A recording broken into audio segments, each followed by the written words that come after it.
Evangelio San Marcos, capítulo 5. Gloria a Dios.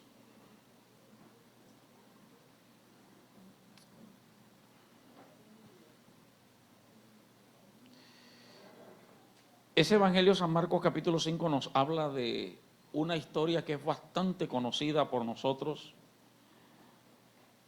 Se ha predicado mucho. Y siempre hablamos de la fe de la mujer del flujo de sangre, pero hoy quiero tomar una parte importante que tal vez algunos no han escuchado. Yo creo que es primera vez que yo voy a predicar sobre esta parte. Y he titulado el mensaje El borde del manto de Jesús. Y voy a hacer énfasis en el borde del manto de Jesús. Marcos 5, 27 y 28, dice la Sagrada Escritura, el versículo 27 de San Marcos 5, cuando oyó hablar de Jesús, hablando de la mujer del flujo de sangre, vino por detrás entre la multitud y tocó su manto, porque decía, ¿cómo decía? Una vez más, ¿cómo decía ella?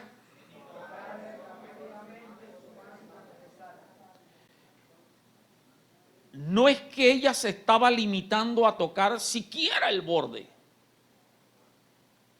No es que ella decía, es lo único que voy a alcanzar a tocar. Esta mujer tenía claro lo que significaba el borde del manto de Jesús.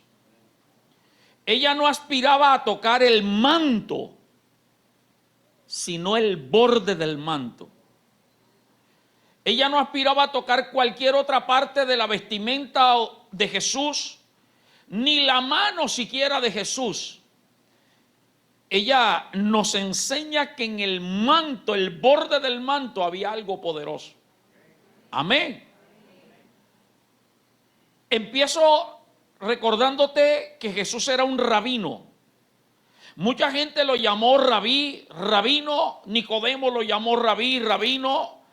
Y en Juan capítulo 13, versículo 13, Jesús se autorreconoce como rabino. Él dice, ustedes me llaman rabino, me dicen rabino, yo lo soy, yo soy un rabino.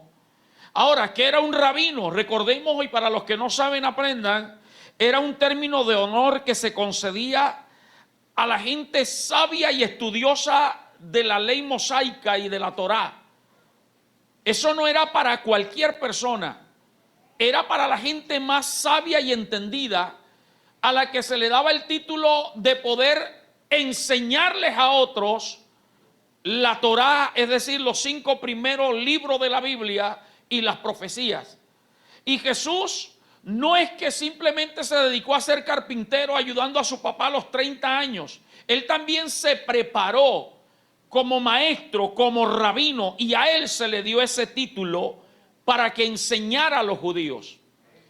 El Evangelio de Lucas capítulo 4 nos dice que Jesús llega para iniciar su ministerio y entra al templo y se le entrega el rollo para que lo lea.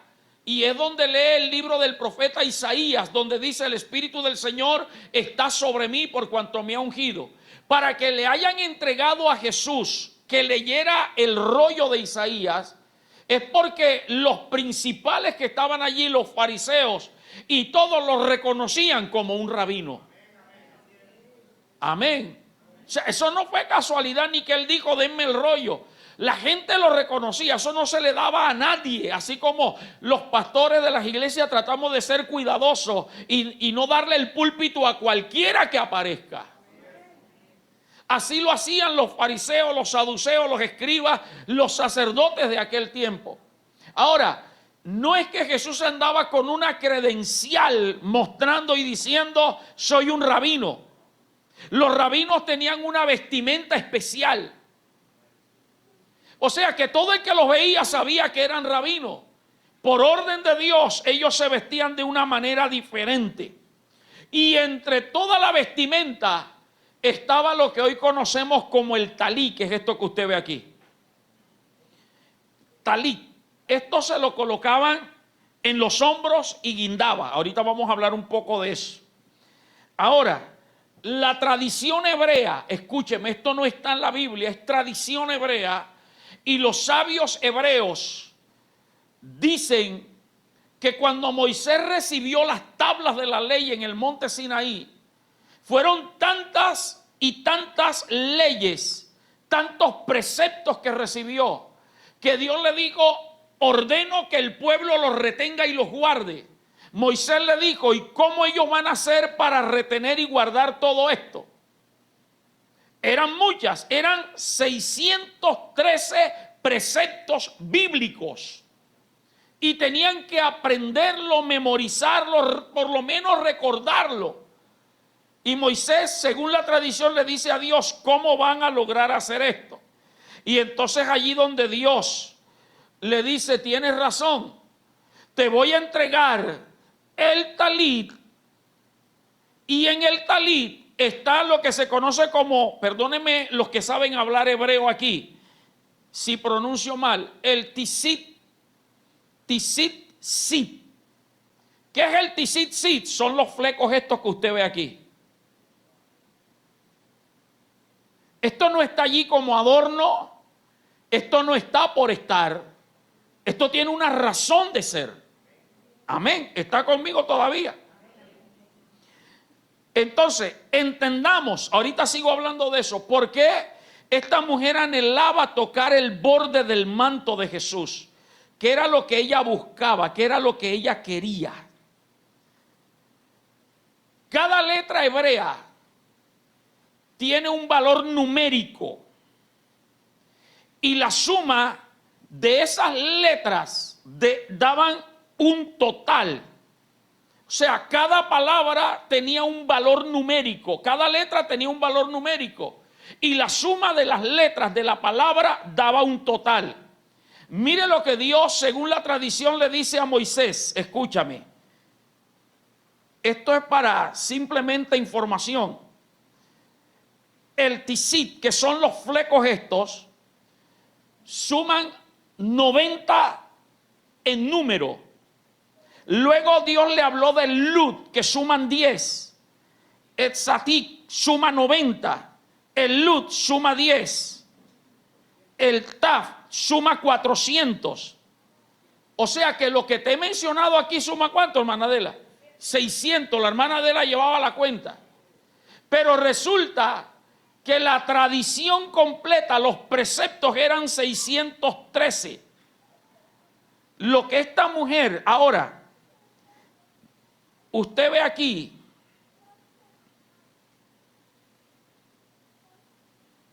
cuatro puntas en el talit.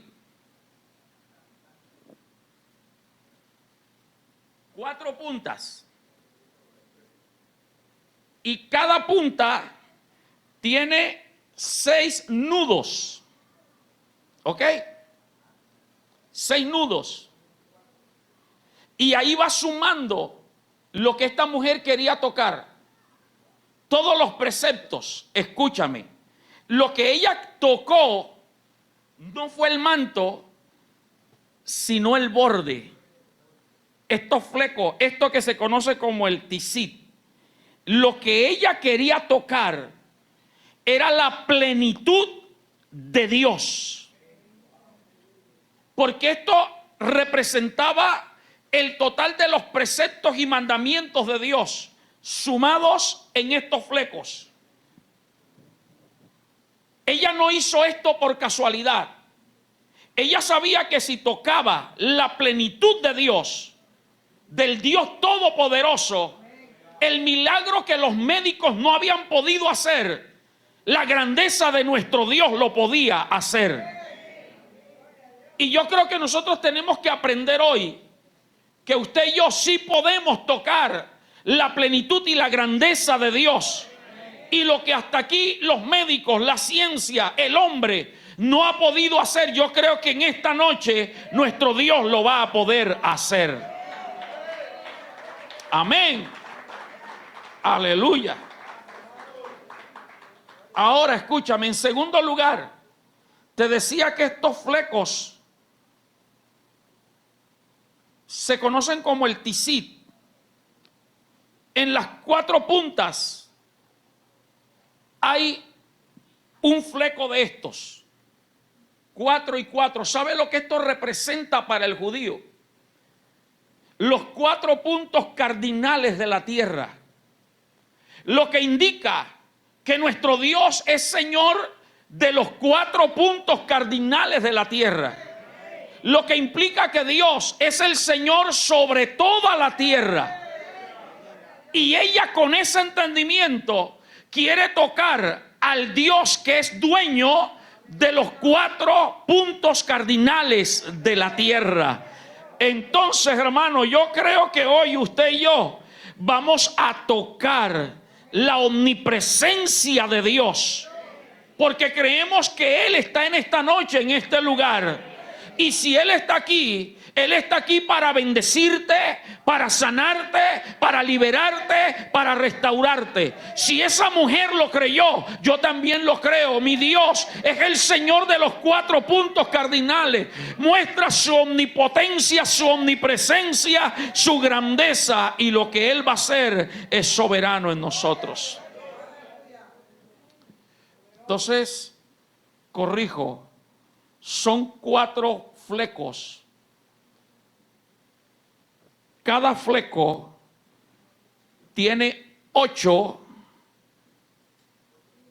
hilos. 8 hilos. ¿Ok? Y si son 4, ¿cuántos hilos suman? Escúchame lo que el rabino, el hebreo, tiene claro de esto. El número 32 en el hebreo es el valor numérico de la palabra hebrea lev. L-E-V, lev. Y lev es el corazón en hebreo. Lo que indica que en estos flecos estaba el corazón de Dios para ella. Amén. ¿Me está siguiendo? Ella no tocó por casualidad. Ella no tocó el borde del manto porque era lo único que podía acceder. Ella sabía que esto tenía el corazón de Dios y que Dios era bueno, que Dios era compasivo y que Dios era misericordioso. Entonces lo que ella quería tocar era la misericordia de Dios, el corazón de Dios. Hoy tú y yo toquemos el corazón de Dios. ¿Y cómo lo vamos a hacer, pastor? El hecho de que tú y yo estamos aquí en este lugar, Dios se agrada. Porque a ti y a mí no nos importó los truenos, no nos importó la lluvia. No sé si llovió en tu barrio. En mi barrio estaba lloviendo. No nos importó que estaba nublado. No nos importó el cansancio. Bendigo a los que acaban de llegar de los trabajos. No te importó venir de la escuela, de la universidad o del trabajo. Dios hoy, su corazón ve tu actitud. Pero no solamente vamos a tocar el corazón de Dios con nuestra presencia en este lugar. Yo creo que hemos tocado el corazón de Dios con nuestra alabanza, con nuestra adoración. Porque en medio de cualquier crisis hemos declarado que su fidelidad es grande y que su fidelidad nos sigue persiguiendo. Alábalo y dale gloria, dale honra. Pero no solamente lo hemos tocado con nuestra presencia y con nuestra alabanza. También lo vamos a tocar con nuestra fe. Wow, 4, 5. Yo lo voy a tocar con mi fe. Porque yo creo que Él es mi Padre. Él es mi Padre bueno. Él es mi Padre. Él es tu Padre misericordioso. Y si tú y yo, siendo malos, sabemos darle buenas cosas a nuestros hijos, cuánto más nuestro Padre que está en los cielos nos va a dar la sanidad, nos va a dar el milagro, nos va a dar la bendición. Yo creo que su gloria hoy se va a manifestar con misericordia en nosotros. Te he dado 3 razones por las cuales la mujer quería tocar el borde del manto. Te doy una 4ª razón: el color azul que hay aquí. ¿Sabe qué representa para ellos este color azul? El cielo. Y usted sabe que el cielo es el trono de Dios. Lo que ella quería tocar era el trono del mismo Dios. Wow. Yo no sé si tu alabanza hoy alcanzó al cielo. Porque en los templos hay gente que canta, pero hay otros que adoramos. ¿Usted entiende la diferencia? Hay muchos que cantan, levantan la voz, pero su corazón y su mente está distante de a quién están cantando. Cantan porque la canción es bonita, cantan porque el ritmo me agrada, cantan porque me sé la canción, pero mientras esos cantan, otros adoramos. ¿Y cómo hacemos los que adoramos? Nos olvidamos de todo a nuestro alrededor. No nos interesa quién entra y quién sale, quién camina y quién no camina. No nos interesa que se cae o que no se cae. Estamos metidos en su presencia. Eso es tocar el trono de Dios. Porque si algo mueve el corazón de Dios, su misericordia, es nuestra verdadera alabanza y nuestra verdadera adoración. Ahora, este tzitzit está puesto en el talit. El talit es el manto. Todo esto completo, y escúchame. El manto representa dos cosas. Todo el talí o manto representa dos cosas. En primer lugar, el poder trascendente divino. El poder trascendente divino. Lo que ella quería tocar era el poder trascendente divino. ¿Usted sabe lo que es el poder trascendente divino? Es el poder de Dios que va más allá de los límites humanos. Es el poder de Dios que va más allá de lo que el hombre puede decir, hasta aquí no hay salida. O sea, ella entendía que aunque los médicos en su tiempo tenían un límite, al Dios al que ella iba a tocar y acudir, no tenía ningún tipo de límites. Hoy tú y yo tenemos que creer en ese Dios que no tiene límites. Que los medicamentos llegan hasta cierto límite. Los medicamentos hacen hasta ciertas cosas. Un medicamento jamás podrá regenerar un órgano, pero nuestro Dios tiene el poder para regenerarlo. Y si a Naamán le restableció la piel como la piel de un niño, no le devolvió la piel como la piel de la edad que él tenía en aquel tiempo. Recuerde que hace poco prediqué de eso. Sino que le dio la piel de un niño. Yo creo que nuestro Dios tiene un poder trascendente en favor nuestro.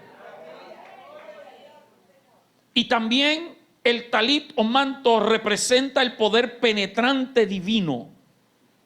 Es decir, que el poder penetrante de Cristo, de Dios, va más allá, penetra hasta lo último, lo más íntimo. Por eso es que el escritor de Hebreos 4:12 dice que la palabra de Dios es viva y es eficaz y es más cortante que toda espada de dos filos, que penetra ¿hasta dónde? Hasta partir el alma. De pronto, los psicólogos, los psiquiatras, los brujos, los hechiceros pueden penetrar el alma del ser humano a través de palabras, a través de sesiones, etcétera. Pero la palabra va más allá. La palabra penetra el espíritu. Y usted sabe que el espíritu es el aliento de vida. Usted y yo no somos lo que está por fuera. Tenemos claro lo que es la definición del ser humano. Somos un espíritu que tiene alma metida dentro de un cuerpo. Lo que usted y yo somos es nuestro espíritu. Y si el poder que penetra de Dios divino llega a nuestro espíritu cobra ánimo. Y no importa el diagnóstico, no importa lo que tú estás viendo alrededor. Si tu espíritu es fortalecido, Dios te va a dar la victoria y Dios te va a sanar. Esta mujer estaba en crisis de salud. Esta mujer dice que los médicos la habían empeorado. Si en este tiempo no hay cura, porque se cree que puede ser un cáncer que esta mujer tenía, flujo de sangre durante 12 años. Si en este tiempo el cáncer ya cuando está avanzado no tiene cura, imagínese hace más de 2000 años atrás. O sea que para ella ya no había nada que penetrara la célula cancerígena. Pero ella sabía que el que tenía el manto, allí estaba el borde del manto. Y allí estaba el Dios que trascendía, que iba más allá de los límites, que regeneraría las células de su cuerpo y que ingresaría a lo más íntimo. Gloria al Señor. Yo creo que esta noche es la noche donde Dios va a romper límites y barreras, que va a ingresar donde nadie había podido hacerlo, en tu vida, en tu casa, en tu familia, en tu salud. Yo creo que hoy nuestro Dios rompe las barreras, rompe los esquemas, rompe las leyes, y nada ni nadie va a detener lo que Dios va a hacer en esta casa, y va a ser en favor tuyo y mío y de nuestra casa. Mi alma te alaba, Dios. Oh, bendita la gloria tuya, Señor, ahora y por siempre. Oh, aleluya, aleluya, aleluya, aleluya. Esta mujer nos enseña, escúchame, que para recibir un milagro no solo basta la fe. Porque yo sé que usted tiene fe y hay milagros que no ha recibido. Pero ella nos enseña que no es solamente la fe. Ella tuvo fe. Ella no conocía a Jesús. Ella nunca lo había visto hacer un milagro. A ella le contaron de Jesús. Pero sobre todo cuando le dijeron que era un rabino y que ese rabino hacía milagros, él dijo: yo no voy por el rabino, yo voy por el poder que hay en el rabino. Esa es la razón por la cual Jesús le dijo: alguien me tocó de una manera diferente, porque cuando me tocaron, poder salió de mí. Y recuerde que no tocó a Jesús. Ella no tocó al hombre. Ella tocó el borde del vestido, el tzitzit, los flecos. Esto fue lo que ella tocó. Ella sabía que Jesús tenía el poder para hacerlo. Y a pesar de su condición, ella dice: me levantaré. Y si tan solo yo le toco el borde del vestido, del manto, dice literalmente, del manto. Porque los tres evangelistas sinópticos, Mateo, Marcos y Lucas, hablan esta historia. Marcos es el que más la extiende, pero los tres dicen que tocó el borde del manto. Aclaran que fue el borde del manto. O sea que ella sabía que allí estaba el objetivo. Ella tenía fe, pero la fe requiere un mayor acompañamiento de conocimiento. Usted y yo necesitamos tener conocimiento de la verdad bíblica. Por eso es que la palabra de Dios dice: pedimos y no recibimos, porque pedimos mal. Pedimos para gastar en nuestros propios deleites. Pedimos para beneficio personal, sin pensar en lo que Dios puede hacer a través de aquello. En estos días yo le decía a Dios, y le comparto esto: Señor, gracias por lo que hiciste en el 2020, por sanarme, por levantarme. Gloria a tu nombre. A ti sea la alabanza. Pero si te place, si tú me levantaste de la muerte y de la isquemia, es para que yo hablara a otros de esto. Y para hablarle a otros, necesitas llevarme a lugares donde nadie haya escuchado este milagro. Lo que Dios siempre va a hacer contigo es con un propósito. Y usted y yo necesitamos el conocimiento de la verdad bíblica. Saber que Dios tiene un kairos, un tiempo para obrar. Saber que Dios es soberano para hacerlo. Y que no importa la condición en la cual te encuentras, si tú crees, al que cree todo le es posible. Pero no basta solo el conocimiento, se necesita el entendimiento de la palabra. Pero voy mucho más allá. Ella nos enseña que no basta la fe, ni el conocimiento, ni el entendimiento, se necesita la revelación. Se lo voy a repetir. Para los grandes milagros necesitamos revelación divina. Porque la palabra de Dios dice: ¿cómo hemos de pedir como conviene? No lo sabemos.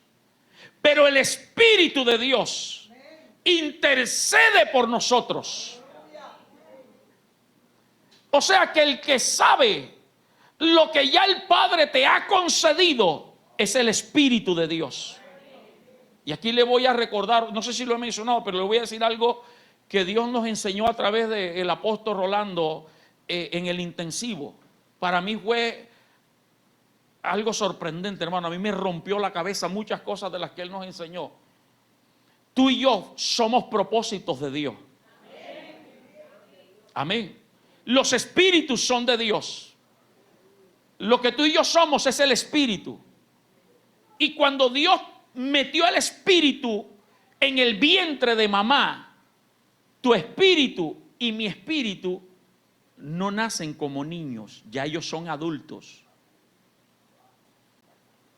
El espíritu, Carmen, ya es adulto. Jacobo está ahí. ¿Dónde está Jacobo? Él tiene un espíritu de adulto. Usted y yo teníamos un espíritu de adulto. Ese espíritu que tú tienes conoce los secretos más íntimos del reino de Dios. Cuando Dios te metió, tú venías con toda esa información celestial, pero como somos niños no alcanzamos a discernirla y Dios las comprime en un niño. Esa es la razón por la cual usted ve que un niño se le presenta un ángel, un demonio y no se asusta. Porque el espíritu del niño conoce todas esas cosas. ¿Me estoy haciendo entender? El espíritu del niño, que es adulto, conoce todos los secretos espirituales. Y se manifiesta y conoce todo. Algunos son desviados que tienen amigos imaginarios y hablan ellos no se asustan porque para el espíritu del niño eso es normal. A medida que vamos creciendo se van descomprimiendo toda la información. O sea que el espíritu que tú tienes ya viene con todo el conocimiento de los 80, 90, 70 o 100 años que tú y yo vamos a vivir. El espíritu tuyo y el mío sabe el proceso. Cuando Dios lo metió en nosotros, ya el espíritu sabía que yo iba a ser el pastor de la iglesia. Ya el espíritu en el año 1968, cuando Dios me metió en el vientre de mi mamá, ya mi espíritu sabía que en el 2020 a mí me iba a dar isquemia. El espíritu tuyo lo sabía todo, lo conocía. Y esa es la razón, y vale la pena decirles esto, que usted y yo a veces decimos, esto yo lo he vivido. A mí me parece que yo he pasado por aquí. Lo que el mundo secular conoce como un déjà vu. Y lo que el diablo ha querido mostrar como la reencarnación, no que en la otra vida. Es que el espíritu humano ya conoce todo. Ya lo ha vivido todo. Y él conoce el proceso. Entonces retomo, cuando hay revelación, entonces el Espíritu Santo te conecta con tu espíritu. Y el Espíritu de Dios le recuerda y descomprime en tu espíritu lo que ya Dios te ha concedido. Y tu espíritu va a entender que eso que has vivido y que estás viviendo estaba en el plan de Dios. Y entonces tú no te vas a afanar ni te vas a angustiar, porque tu espíritu va a descomprimir que algún día, en algún momento, Dios te va a dar una gran victoria y una gran revelación sobre eso que estás viviendo. Mira todo lo que esta mujer nos está enseñando, hermano. No es simplemente que ella se paró y dijo, tengo fe. Ella sabía lo que había en este manto. Revelación, conocimiento y entendimiento. ¿Cuántos quieren un milagro de Dios? Déjame terminar antes de orar hablándote de otro personaje que nos enseña lo mismo. Por eso es que hay que leer la Biblia. Por eso es que hay que escuchar prédicas, estar atento, adquirir conocimiento de la palabra. Hay un hombre en Marcos capítulo 10 que usted conoce la historia. Ubícate ahí, ya te digo el versículo. El versículo 47, no lo coloques todavía. Te voy a hablar, Marcos 10, 47, te voy a hablar del ciego Bartimeo. Rapidito, no voy a mencionar mucho de él. Aquel que se ponía fuera de la puerta de Jericó junto al camino a pedir limosna. Y cuando Jesús salió de Jericó, mucha gente le seguía y él oyó el tumulto, el murmullo y comenzó a ¿qué? A gritar. Comenzó a gritar, versículo 47, ¿qué era lo que él gritaba? Dice, y oyendo que era Jesús Nazaret, comenzó a dar voces, es decir, a gritar y a decir, ¿cómo decía? ¿Sabe dónde estaba la revelación? En el Hijo de David. Jesús, Hijo de David. Tampoco era rabino, no era fariseo como la mujer del flujo de sangre. No tenían conocimiento, ellos recibieron revelación. Hermano, para Dios revelarte, tú no necesitas ser pastor, ni evangelista, ni apóstol. Simplemente que tu espíritu se conecte con aquel que lo envió y Él te dará la palabra. Esto no está reservado para unos cuantos. Él le grita a Jesús, Hijo de David. ¿Cuál fue la revelación y el entendimiento que él tuvo? Que ese que iba pasando por allí venía de la genealogía de David. Los evangelios nos narran la genealogía de José y la genealogía de María. Y si usted mira la genealogía de José, llega hasta el rey David. José era el padre adoptivo, o sea que por adopción Jesús venía de la genealogía de David. Pero María, que sí era la mamá biológica, la que aportó todos los genes, y permítame decirlo así, aunque entraría en discusión, pero permítame decirlo así, la que le aportó la sangre a Jesús.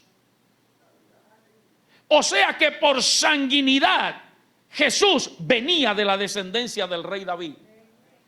Pero ¿qué tiene esto de importancia? Lo que él estaba gritando no era una genealogía, no era algo material ni físico. Lo que Bartimeo declaraba era un título mesiánico, porque a David se le prometió que de él se levantaría el Mesías.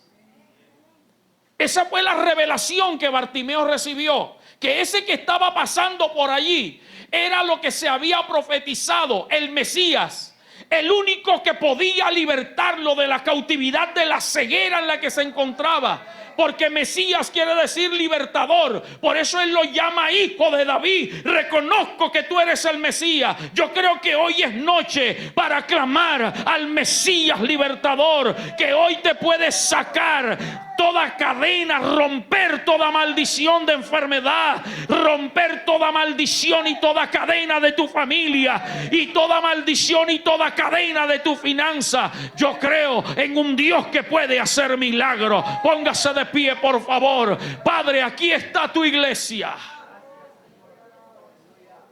No te vemos, pero te sentimos.